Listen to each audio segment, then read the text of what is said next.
Hey everyone, welcome to Q&Andy. Excited for this week's guest. It's going to be great. We have Arthur Rinderknech on the show. One of the best stories in tennis last year was the Shanghai. I want to talk about that. I'm sure a lot of our fans have questions about that. If they didn't ask about that, they're out of their minds. Arthur, in Paris, getting ready for Roland Garros. How's everything going there? Well, not yet in Paris, but almost there. I'm actually in Geneva right now, getting ready for my second round tomorrow, and of course heading to Paris and Roland Garros as soon as I finish here to play this home Grand Slam. How does this year feel different? Obviously, you had been on tour for a while, but then it really felt like the levels changed last year. Obviously, at Wimbledon, you take out Zverev, and then everyone's kind of favorite story last year was the crazy story where you end up playing your cousin in a final, and he comes out of nowhere in Shanghai. It has to feel a little bit different when you're kind of this trip around the earth this year as opposed to maybe some other ones. Yeah, of course. I mean, the higher you are, the more expectations, and the players are trying to beat you even more, and they have nothing to lose against you, So before I was playing a guy 50, I was pretty much, 50-50, and now I'm supposed to be the favorite, So it's always sometimes a bit harder to play as a favorite on the court, but no, I'm just trying to keep on focusing on myself, working on my game, my fitness, and just getting better every day. So last year was a big. The second part of the year was quite big for me. I played really bad the first part, and I played quite good the second part of the year. So it was really not a weird year for me, but like a up and down and up year. Of course, I finished with my best ranking, so it was still a very positive year, and some really good matches along the way. Wimbledon, of course, against Zverev.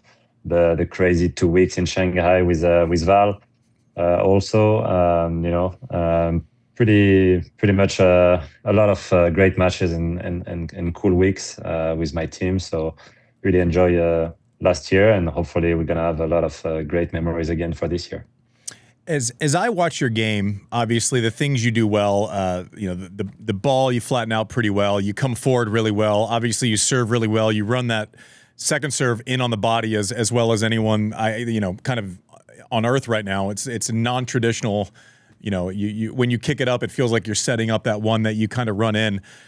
And I can relate to this question because, what I did well didn't translate well to clay. What adjustments do you have to make during the clay court season? Because I assume when you get on the grass, kind of everything just instantly and kind of easily makes a little bit more sense. What have you consciously been working on during the clay court season? Actually, it's not that much of a difference. Really? My previous coach used to tell me you're going to play on clay the same way you play on hard, or maybe not on grass. Grass is even a bit different. And Lucas Pouille, my current coach, is also telling me we're gonna keep being aggressive, and go for it, even though it's clay. But you're gonna have to be able to, to hold the ball sometimes, to defend, to run, to be solid, to use your slice, everything you need to find the angles, of course, because you have more time to find the angles.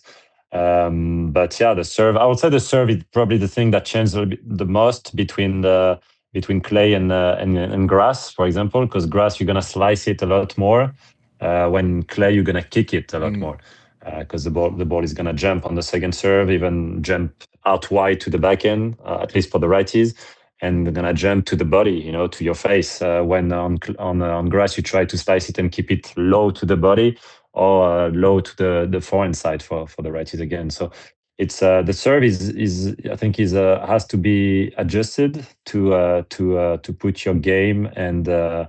The best to set up your second shot after you serve the best way possible on clay. But I would say in the point, of course, sometimes you find higher trajectories. You try to defend with a high ball and try to push your opponent back in the court to regain your baseline and gain some times. But when on grass, it's going to be more of a okay, I'm gonna try it. It's in or out, but I'm trying it out. I'm going for it. I'm ripping it. I'm not gonna play a high ball on grass. It's not gonna bounce, and the guy is gonna be able to punch me right away. So that's a little few things, but for myself, I wouldn't say that it's changing everything on my game. Really, um, I don't know if and currently, especially with the grass being slower and slower, it doesn't affect as much the game, I would say. Yeah. You mentioned Lucas Pouille, former top 10 player, Grand Slam semifinalist. How's he hitting them these days? Is he still, let's say he played 10 baseline games. Does he get one or two? Well, if he could play, probably he will for sure take me down on some 10-point game. But the thing is, he's still struggling with his right wrist. He got he got actually two big injuries at the beginning of last year. He broke his Achilles. I don't know if you guys remember. You saw it online at some point. He played the challenger in the final, and in the middle of the final, he ran for a drop shot, and the typical thing for Achilles. We don't like to talk about it. No, don't talk about it. Let's skip to the next thing. Lost everything, and but this thing went really well. After even just only like 3-4 months, he was capable of running again, and he went really quick. And that's not an issue at all today. He's been able to run and do everything, but the wrist, he got surgery at the same time. Pretty much, his wrist was kind of screwed up, and as he got the Achilles broken, he was like, okay, I might just use this time to do the surgery on my wrist that I had to do in the past few months already. So he did it, but he actually didn't work that well yet. So he's struggling to hit forehands as of today. So we can hit some back and cross court 10 points. We can he can serve, but it's not that great. Also, we hit sometimes, but he's for now he's more on the slow side and trying to figure out what to do with his wrist. He was fun to watch. I want you to say hello for us. He was always so much fun to watch. I will for sure. Amazing player and a great guy as well. I'm lucky he's helping me right now, and we'll see how it goes in the future. But I wish him only the best. Perfect. Producer Mike. Yes. The whole point of Q&Andy is not for me to ask questions the whole time. I mean, you're asking great questions. Shit, I'm sorry. They were pretty good, man. What the hell you want from me? Before we get into the questions, as a reminder to the fans, if you want to be featured in the show, send your questions to askandy@servepodcast.com. Hit us up in the DM. Send us a video, please. Hit us up in the comments so then you can get questions inside the show, like right now. Do it. Which is great. The suspense is killing me, Mike. Oh, my gosh. Get to it. Okay. So Kobe wants to know more about your serve. He said, you seem to have more of an open body position than most players, and your left foot moves right when you jump. Is that mainly for counterbalance or rotation control? That's right. First part of the question is totally right. For the second part, trying to explain it, I'll say, Andy knows better than anybody. The serve is a natural movement for each and every player. And you don't really know why you're doing it this way at the beginning, but you do it this way, and then you just try to work your way the best way possible technically to make it efficient, the best as possible. I'm starting my serving position really facing the net, but as I toss the ball, I work on it, of course, to get this shoulder movement rotation, and I try as I toss the ball to think about putting my right elbow behind me, so I get all this possibility of slicing, of kicking, and trying to hide a little bit my spot where I'm gonna serve. But I can't really say the two options. I don't really know what's really because of what I'm doing it. But that's more of the inside of my serve to focus. I feel better starting facing the net. I tried sometimes to bounce the ball being sideways, and I'm feeling. It's been too long that I'm serving this way that I can't change it now. So it's just a matter of. I think serving has to be the most personal thing in tennis. Like you would never teach someone to, like, I had half a motion and then he faces his front foot as his toes are pointing at you. I don't know that you would take someone and make them serve that way. But I think serving more than, to Arthur's point, serving maybe more than anything in tennis has to be kind of personal. And I'm not huge on, feelings dictating outcomes, but I think specifically for serving, I think the start of it has to feel kind of natural. Otherwise, you'd feel like you're fighting yourself. I actually changed a few times my technique throughout the years, but it's been probably 7-8 years now that I'm with this one. But for example, when I went to college, when I went to Texas A&M at 18 years old, I was serving a different way. Then I changed my technique with Coach Denton at A&M for 2 or 3 years at A&M. And then I switched it again at the end of my college career to do it pretty much the one I'm doing it now. Now I'm serving with how to say, like I bring my right foot back. I mean back to me, and then I was starting with the platform static stand, with static stand. I wasn't bringing my right foot to my left one when I was in college. If you see some videos from back then, and I pretty much tried a little bit of everything, and now that's the way I'm feeling, at least the most comfortable, and always working on very little things, but it's not something big. Was the person who asked the question was Kobe? Yeah. Kobe, I'm just telling you, if you get your racket set and it's all the way back, and then you're thinking counterbalance motion, you're fucked. you gotta get into it. Just as long as you can repeat it over and over, and it kind of looks generally the same, then I think you're fine. What do we got next, Mike? Sophie on Instagram wrote us and said, "Can you describe the emotions before, during, and after the Shanghai final against your cousin?" Good question. First of all, it started whenever I win this match point against Medvedev in the semifinal the night before. I finished late, and Val was actually on the side, because as I was battling and going deep in the third set and about to actually win, he came out on the court trying to just watch whatever the dream was about to happen, and whenever Medvedev double fought the second serve, and I just kind of lose my leg and just fall on the court, and I look at him and I see him, and we are in the finals, and some guys were starting to joke about it. We were in the round of 16 quarterfinal, and we're like, okay, there is absolutely zero chance that we will see each other in the final. Zero chance. We know we're gonna both lose at some point, but it's fun that they even think about it. And then we are both in the quarterfinal, and then we are both in the semifinal, and then I'm waiting on my match, on my semifinal against Medvedev, and he's playing against Djokovic. And I'm like, it's going to be difficult to beat Djokovic on the first time you play Djokovic, and the true champion that he is, and all the pressure you're going to get. And I'm watching a little bit of the first set, and I'm seeing Djokovic struggling, having some kind of injuries, and Val is in the match. He's feeling good and playing well, and upper break early or something. And I'm like, wow, we're getting closer outside. We're getting closer to making it both in the final. And then everything's going well for him, and he wins this match point. And I'm like, okay, now I'm winning my match, and we are in the final, and it's gonna happen. The thing that will never happen again ever in tennis in history. I don't think it's even possible. I mean, they both Serundolos that are playing really well, but to be both of them in the final in the same Master 1000.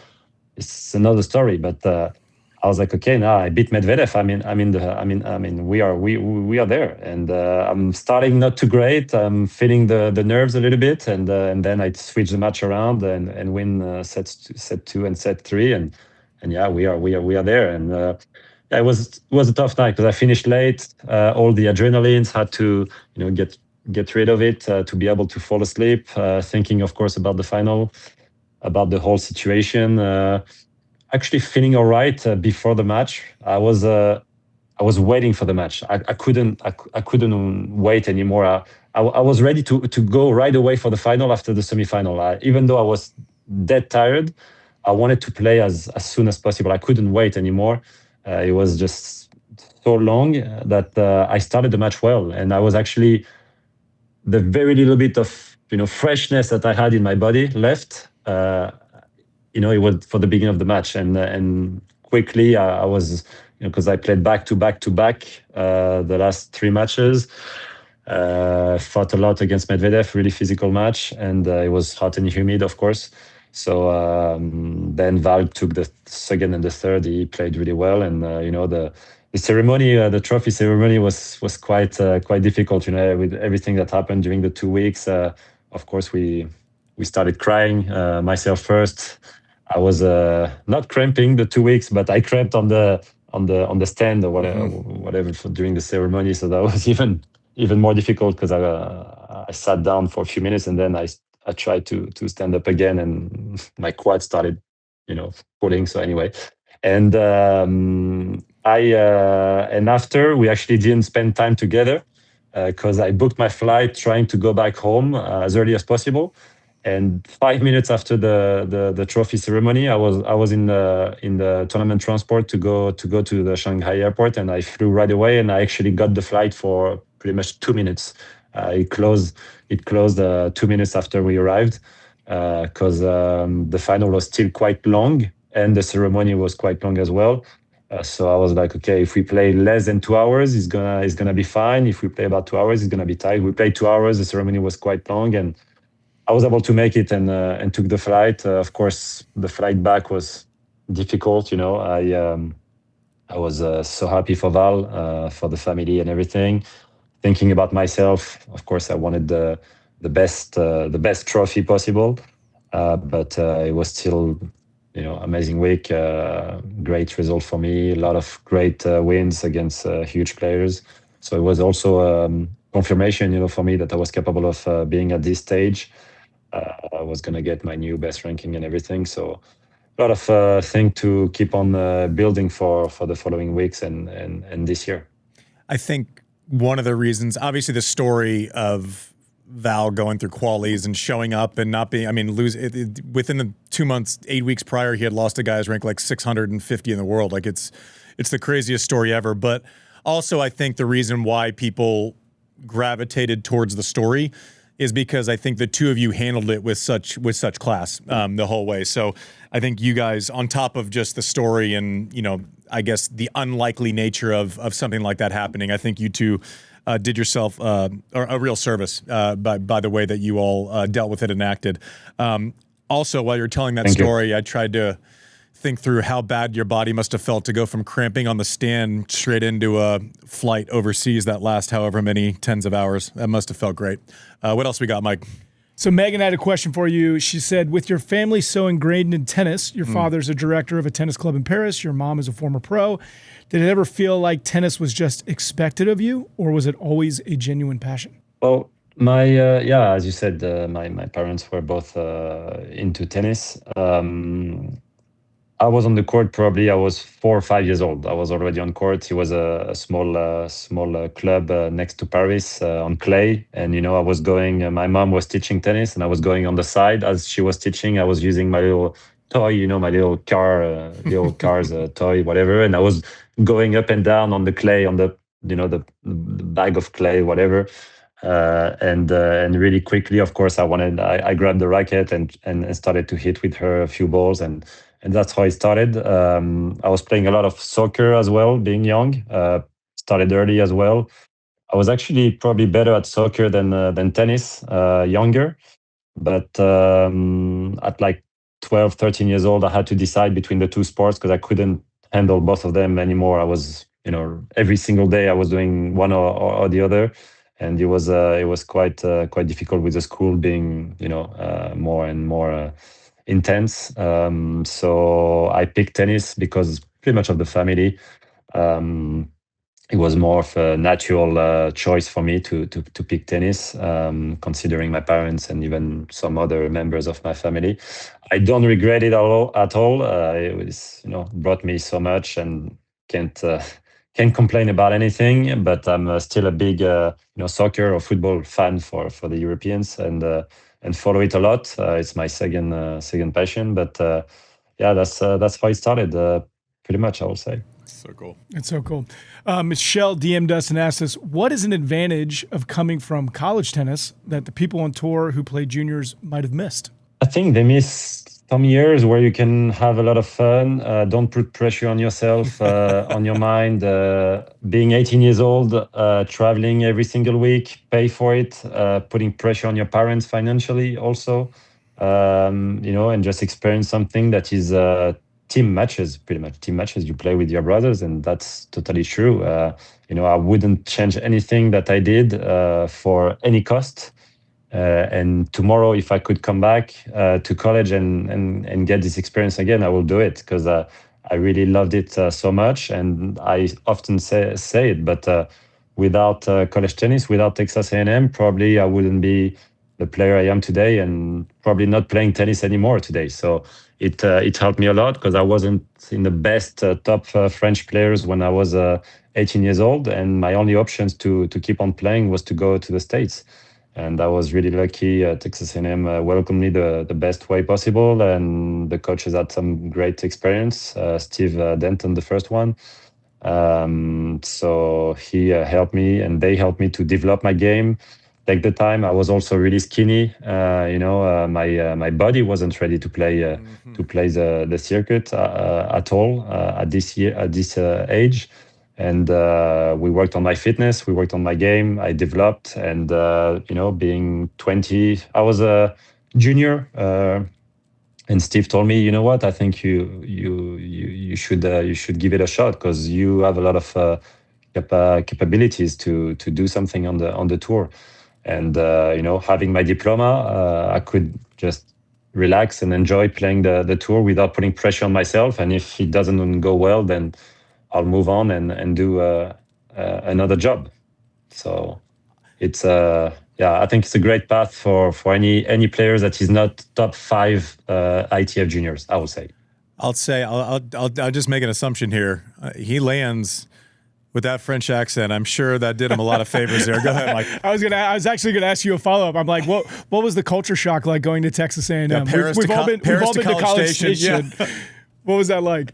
Paris to College Station, even though I was in the suburbs of Paris, but it's a big change. I went on a visit 3 months before I got there, so I got to know College Station and saw everything. I actually saw Johnny Manziel, playing at his last semester before going pro. So it was crazy.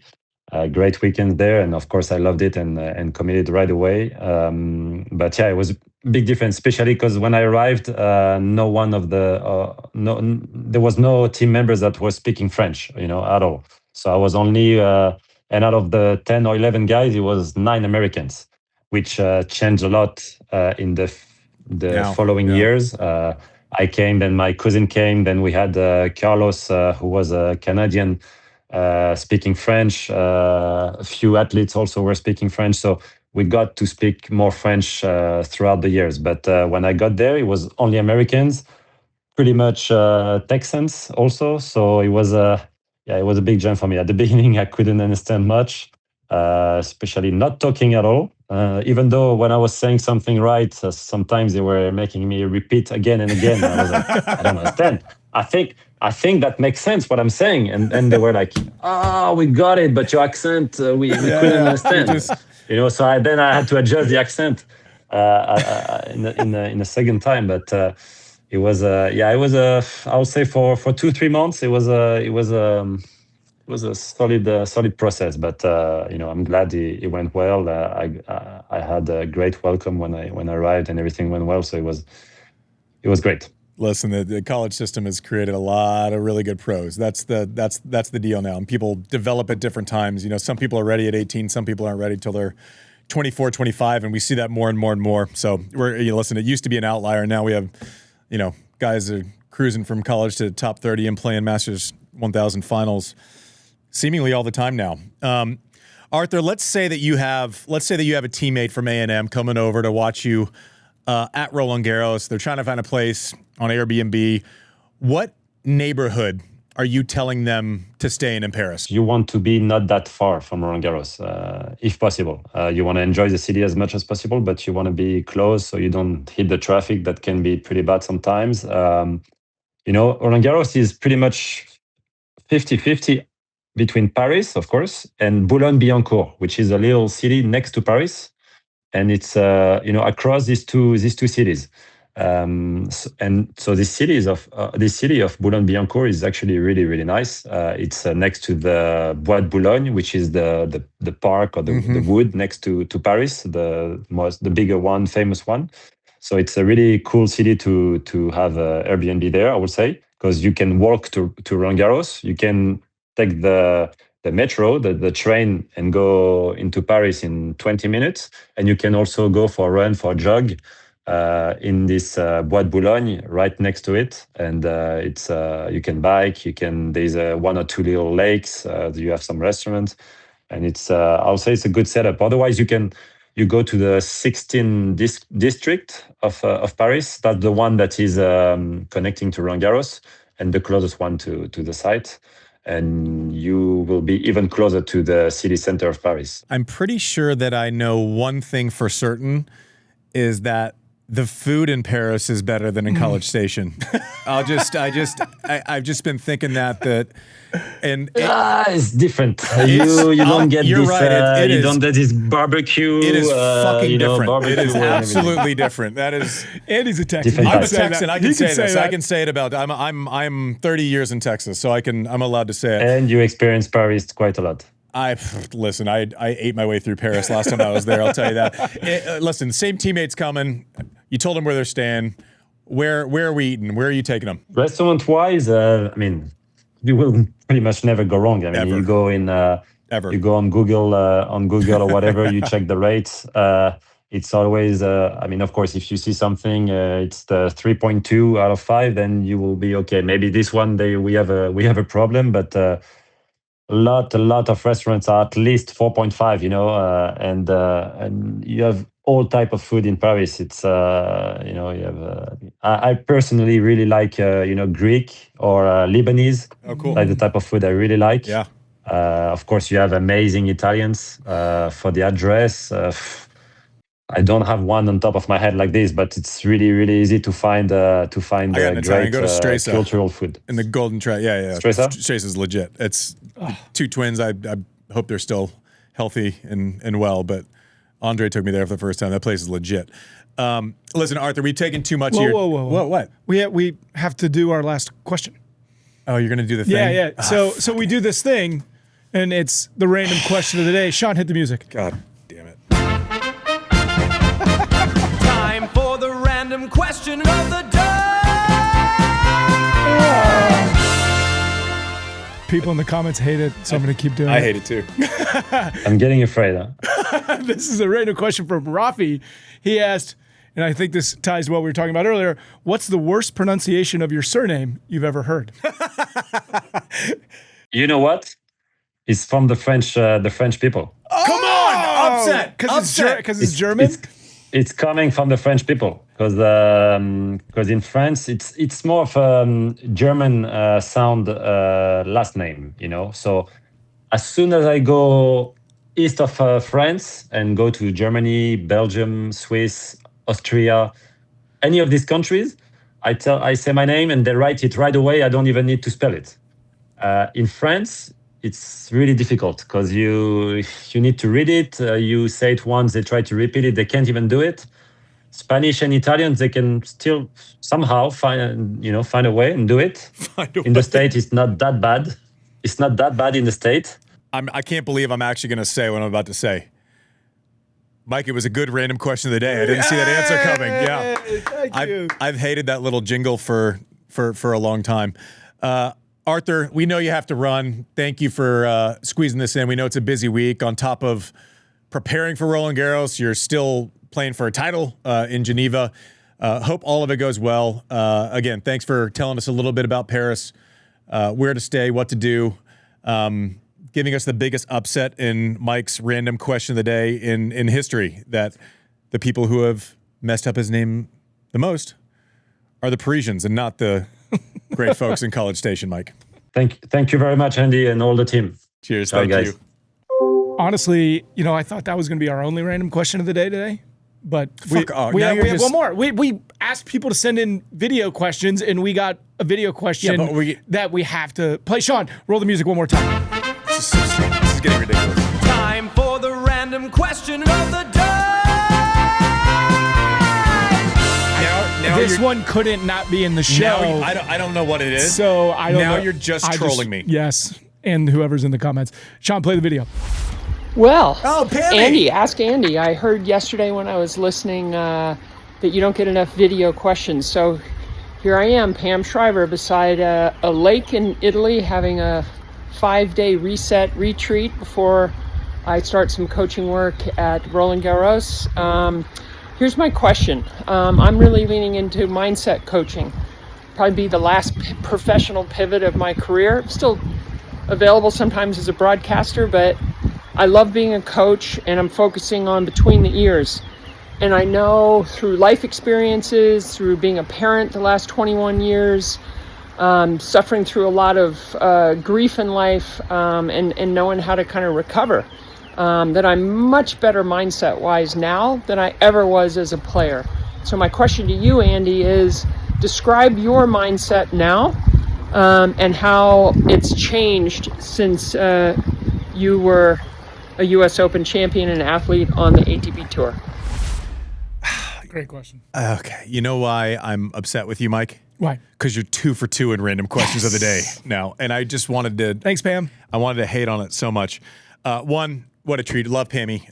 Glad that she seems so great. She's obviously been a legendary broadcaster for so long, as well as a Hall of Fame player, as well as a great coach. I worked with Bekic, and now my favorite thing about that question, and this is like a non-negotiable for a lot of people that have had success, is she's still curious about, she's like, but this might be my last pivot, right? So I'm obsessed with mindset change, right? I love people who are curious in spite of their past successes, right? I don't think that's coincidental. As far as the way that my mindset has changed, I'm way softer than I used to be. I know you can't believe that, but like, I don't know. I am probably more patient. I think, what do you learn from life, right? You start having kids and you understand, like I went from a completely selfish existence to only a little bit of a selfish existence, right? I don't know. You look back, you wish you could look back and with all the kind of learnings that you have and apply them to a 19-year-old version of yourself. But then does that get you to those, do those learnings stick, right? If you don't kind of learn them in the heat of the battle. Anyway, I'm a little all over the place just because I was so happy to see Pam send in a question. That was great. That's it. That's all we got for you. You don't have another one? Nope. That's it, man. That's it. And thank you to everybody for sending in their questions. Again, thank you, Pam, for sending in a video question. It's Please so great. send us video questions. It's the best. I mean, from a Lake Como? I don't know. Like, what's going on? How good is that though? Like it's the okay, I'll entertain you. I'll send in a question. I'm next to a lake in Italy. I might need to hire to help with my mental state. You can't afford Pam Shriver. I Thanks for can't. watching Q&Andy.